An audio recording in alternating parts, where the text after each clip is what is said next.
Hello and welcome to this week's presentation on active cyber defenses, dealing with IPS and IDS policies, which are intrusion detection and intrusion prevention systems.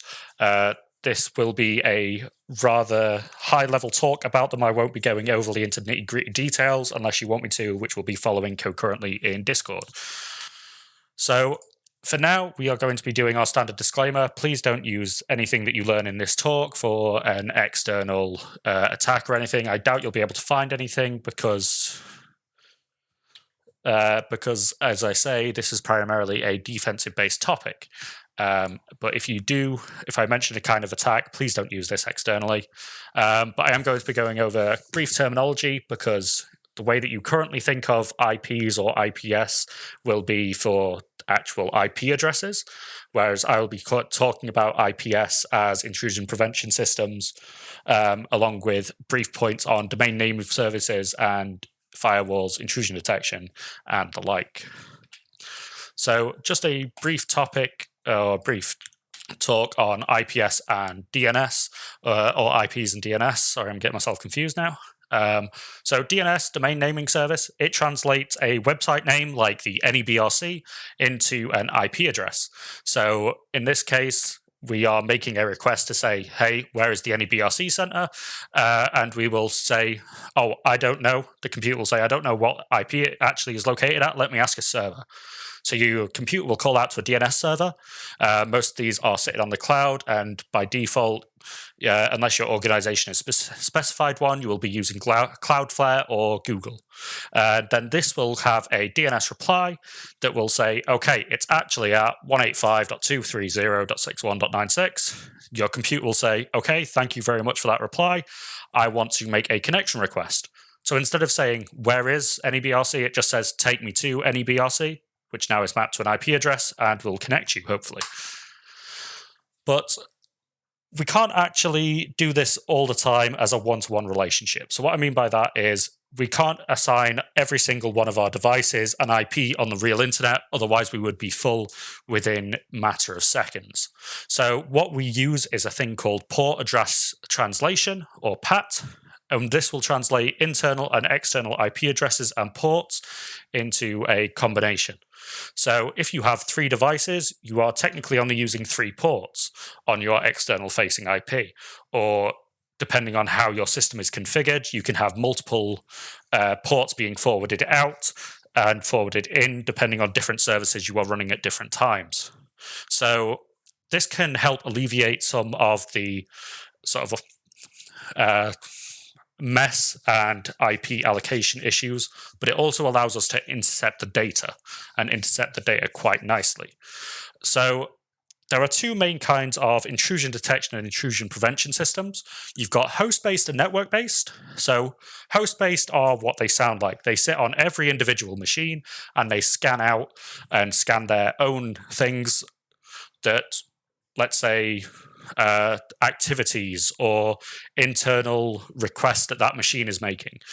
Network-based are, again, sitting on the network somewhere, normally have either what's called a mirrored port, which is a port on your router that forwards all traffic in to that device, or can just be sat on your router like mine is. I will be primarily talking about network-based because that is what I'm most familiar with, that is what I've run, that's what I understand. So I will be going through some of these network-based features, primarily snort. These network-based can struggle with encrypted data, though. If it is encrypted DNS, which is the main way that I use my network detection, is DNS-based, it can get a little bit tricked or confused, but these majoritively block 90% of threats that are inside your network already. So there are hybrid solutions out there that have some kind of device sat on your router or by the side of your router on your switch or something that will be sniffing network data and will be comparing it with what your device is actually doing. So if you are making valid requests, or what the host-based IDS is thinking is valid requests, and the network agrees with this, that it's going to good IPs or it's going to or standard information, it will allow it. Because sometimes Host-based and network-based will think any large amount of data is extremely bad. Oh, they must be crypto mining. Oh, they're exporting data to a command and control server. No, it could be that I'm just streaming YouTube. I could just be watching Netflix in 4K or something like that. So large amounts of data don't always mean a bad thing. But hybrid systems are less likely to generate a false positive after their learning phase because they have more data to look at. So signature-based IDS is the oldest kind of IDS and is the most common that is out there. So as I say, it's signature-based, which means that it is looking for specific files. So if you see that there is a brand new virus out there, the chances are that your signature-based IDS won't be able to pick it up straight away. Someone will have to actually go and add it to a signature. These are mainly done with what are called checksums. You will cover these in year 2 most probably, which is basically it takes the file, runs a calculation on it, and comes back with an output. So these are normally done in MV5 just because it's easy, but can be very easily fooled with a process called rewrapping. So rewrapping is you take a piece of malware that is already extremely prevalent, a lot of people know about it, every antivirus in the world will pick it up, and you encode it slightly differently. Whether that be you open up the actual source code of the malware and you put in an extra character, all of a sudden that changes the checksum. So it bypasses these signature-based detections until the new signature is added. Or it can be something as simple as encoding it in a different compiler. So instead of using C++, you use G++ or something along those lines. And it changes it enough that it will bypass some signature-based IDS. These kind of systems can require good hardware because databases can be made extremely large depending on how long the signature-based is running. The best one that is out there at the moment is Anomaly Pattern or behavioral-based IPS and IDS. So these are looking at what is actually happening on the system or on the network. So instead of just saying, oh, is it a virus? Does it match my database? Yes or no? It says, what process is it calling? So here we have it's a piece of malware or fake malware, which is test files, are copied onto the machine. It then tries to read or write something, again, uncompress itself from a TGZ, which is a Linux-based compression, and starts trying to look at other systems, processes that malware is using. These can be quite CPU intensive if your computer is doing lots of large computational tasks, but on the majority of the time for the average consumer that is browsing Netflix and reading their emails can be incredibly useful, because most of the time, if something starts randomly reading and writing to system files, unless they're programming, I doubt it's real activity for them. So they don't really care about the files, they care about the actions. So network-based intrusion detection is, again, what I'm more familiar with, so I'm going to be talking about it a little bit more detail. It sits and monitors the network for known bad things, in lack of a technical term. So these bad things can be it calling to a certain URL that has been flagged. It can be an extremely large amount of data. It can be something scanning you from external using something like Nmap. It can detect all of these different things and can monitor and alert you when these things occur.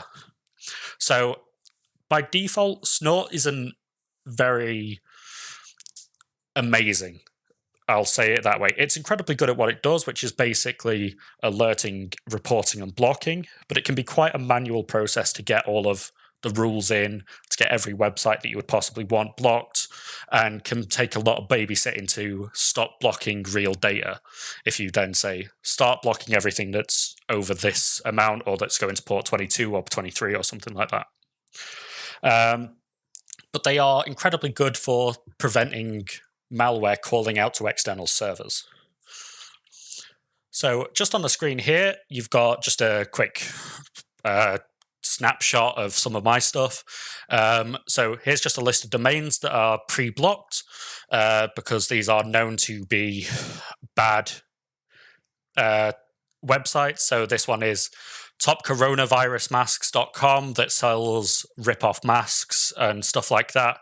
And just generally websites that if I was a system administrator or someone who was working with other people and I was in charge of the security of the website, I wouldn't want them to get scammed. So I add them onto these block lists that prevents traffic going to them. Another cool feature once you start expanding your IDS with plugins is application detection. So if you are, again, working in an infrastructure and you start implementing this, you can see how many of your employees are browsing Netflix. How many of your employees are going to Amazon and Reddit during the workday when they should be actually working? And you can track down their IP and sort of go and have a conversation and say, oh, I saw you were on Netflix for an hour and a half yesterday.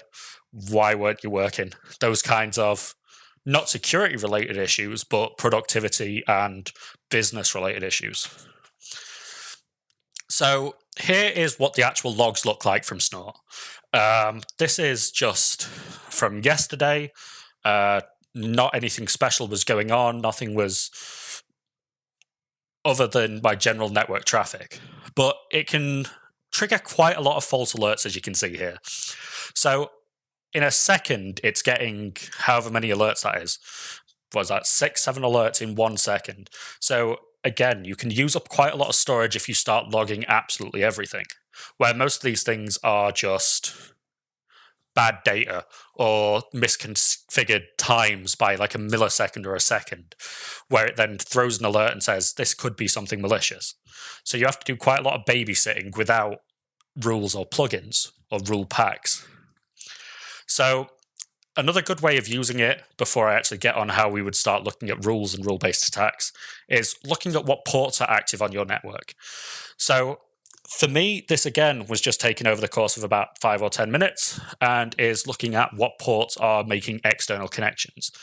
So what on my network is talking to port 23.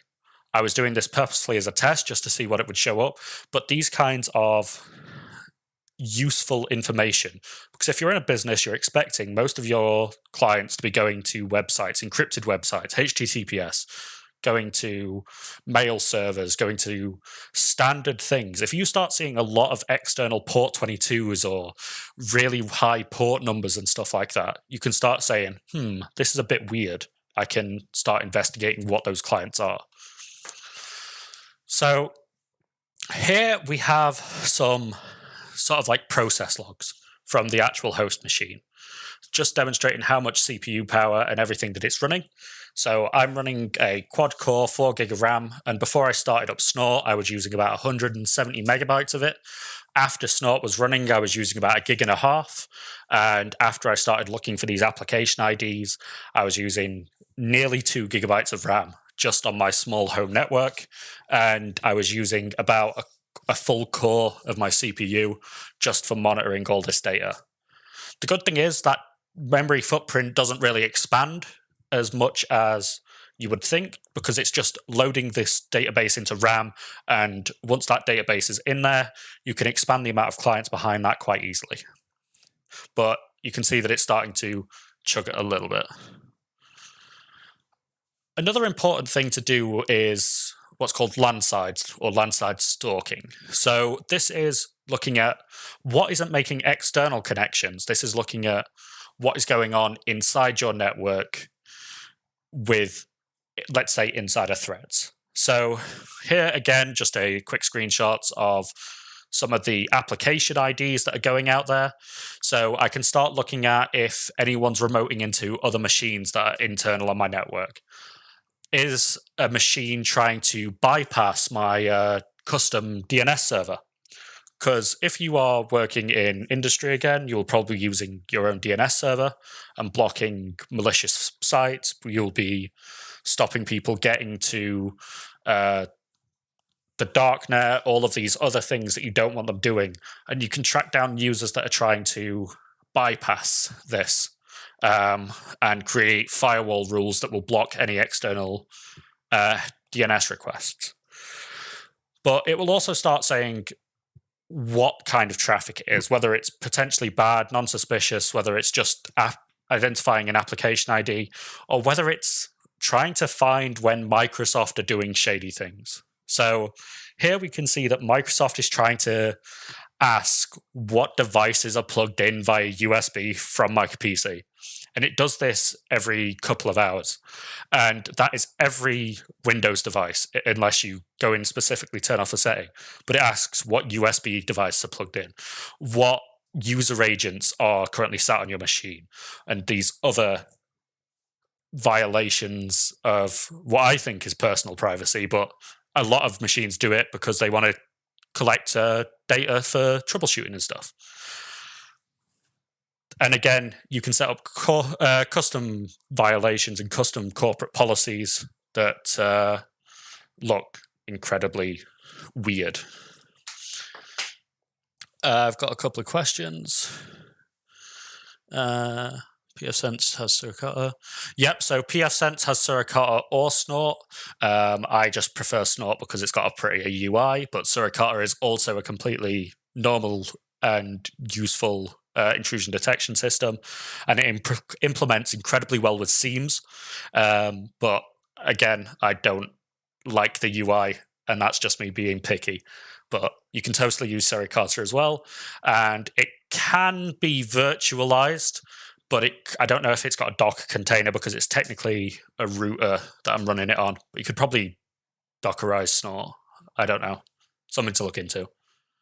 So instead of just alerting you from all of these other alerts, whether they be breaches in contract or breaches in policy, when you start to block these threats automatically, then it turns into a prevention system.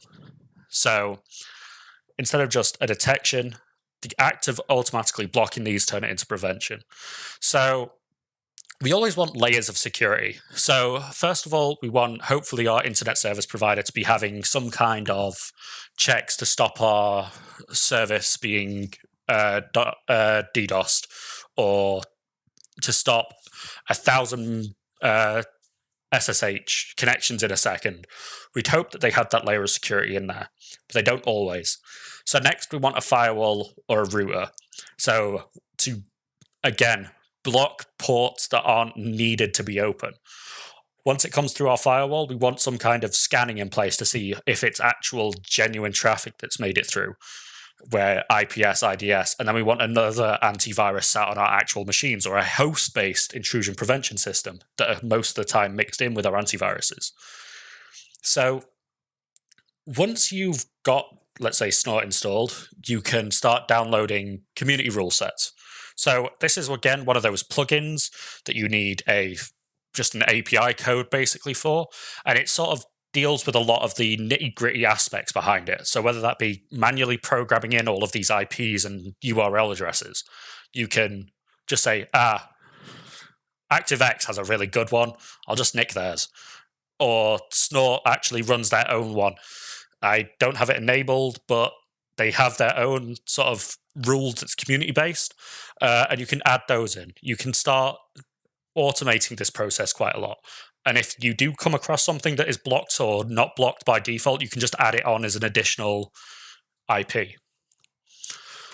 So another add-on, which is incredibly useful, is IP reputation. So IP reputation is if someone has launched a massive DDoS or SSH attack from a particular network, you can go in and say, okay, I'm reporting this IP because it DOSed me. It will then get added to a reputation, and the lower the reputation, the more, the more it will be more probable it will be blocked by internet service providers or these community rule-based sets. So again, they can be used to check quite easily for port scans and these other kinds of things, and automatically blocked. So again, they aren't very expensive. I first ran my original one in a virtualized environment. I gave it 1 gigabyte of RAM, 2 cores, and it ran perfectly fine as long as I didn't push too much data through it. Then you can either get a real piece of hardware that is sold by some of these other companies that have IPS, IDS, and all these router-based things installed already on them, or you can make it for free yourself. If you have an old machine that has 2 network ports, one for where the data comes in, one for the data comes out, you can virtualize an entire pfSense or OpenSense router. And then some time, or lots of time if you want to do all of the manual stuff yourself and make your own custom IP blacklists, which you can do, but most of the time you can just download these plugins and expand it that way. So I want to say thank you. Sorry, I just wanted to mention that usually you'd go hand in hand with, say, your honeypot because you've talked about honeypots last week, I think. Yep. I'm just going to be pulling it up. 55 bottles of beer. So you do some kind of threat analysis or traffic analysis and seeing which IPs may be bad for you, and you can implement this IDS IPS infrastructure just to find out, to prevent actually using the data you've gathered with the honeypot. Exactly. Because again, nothing is hopefully isolated. If you are implementing these services, you want to start linking them. You want to start viewing the data as a whole instead of 15 different dashboards that you have to open to be able to access these kinds of things. So I've just pulled up what it is looking like in real time. And it's a bunch of, again, Microsoft stuff, a bunch of my machine trying to force its way out of DNS, which I want to go and show you a quick policy that will prevent that. So now I've started being able to see, and I made it a corporate violation that if anything goes external or tries to make a DNS request, I want to be told about it. So you can start going in and adding some rules that are saying, hey, if anything goes outside of port 55 that is not coming from my DNS server, I want you to block it. So if literally any device on my network isn't 255, makes a request on port 53 or 853, I want it blocked. And it's blocked about 480 bytes worth of requests. So I don't know what that actually is in real DNS requests, but these numbers were reset the other week. But again, you can start going in and blocking and making sure that the data that is actually going external is the data that you actually want to go external. But again, if you have any questions, feel free to ask me. I have gone over time a little bit, but we are going to be in Discord. So if you do have questions or want to talk about some of the new cybersecurity stuff that's come up, or you have any thoughts about what you want to hear from us after Easter, because we are going to be doing 3 more sessions this year, and these are totally dependent on you and what you want to do. And I will also inform you that there is a Hack the Box CTF going up at the moment that is the Cyber Apocalypse. So if Cosmin, do you want to talk a little bit about this? Or Yeah, sure. I don't remember the exact date. I think it's around the 21st or 29th of the next month. It's 5 days. It's in 5 days? It's 5 days. No, it's 5 days. Yeah, it starts. I thought you said it's in 5 days. No, it is 5 days long.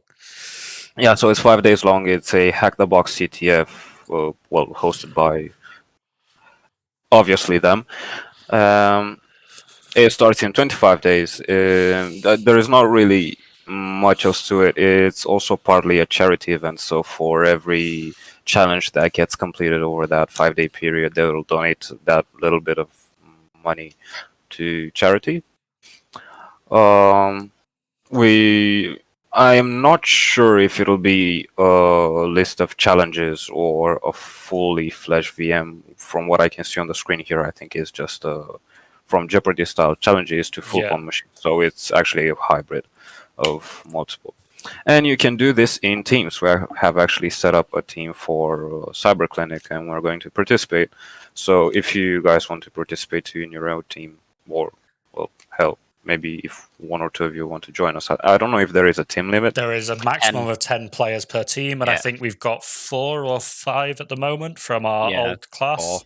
4. So we have space for a couple of others, even if you don't think you'll be overly useful, if you want to just come through and sort of watch what we're doing and sort of be a part of the team, feel free. But as I say, we only have a couple more slots. With any luck, after it's finished, we'll probably put up a GitHub repo with write-ups and whatever we've attempted just in there. Yep. We can go through and see what scripts we ran, see what we tried to do, that sort of thing. And hopefully as well, we will be able to do some walkthroughs of the challenges that we've done once the embargo has lifted, because there will be, after this, probably a week where you're not allowed to release any of the actual write-ups, but after that, we might be able to do some walkthroughs from that. Yeah, we'll definitely do some walkthroughs on those that we finished, and maybe we'll follow up with those that we didn't and try and find out why we didn't think of that. Well, yeah. Maybe we overthought it, or who knows? Underthought it. We used the wrong kind of encoding. Yeah, we went to... Yeah. That's a reference to the base 86. Yeah, base 86 encoding that none of us ever thought that would be used. But anyway, that was just to bring your attention to the Hack the Box CTF. If you want to come and discuss it as well, we will be in Discord. So unless there's any other questions, feel free to have a little bit of your Wednesday afternoon back, but we will be in Discord. So thank you very much. And Thank you. We will see you soon.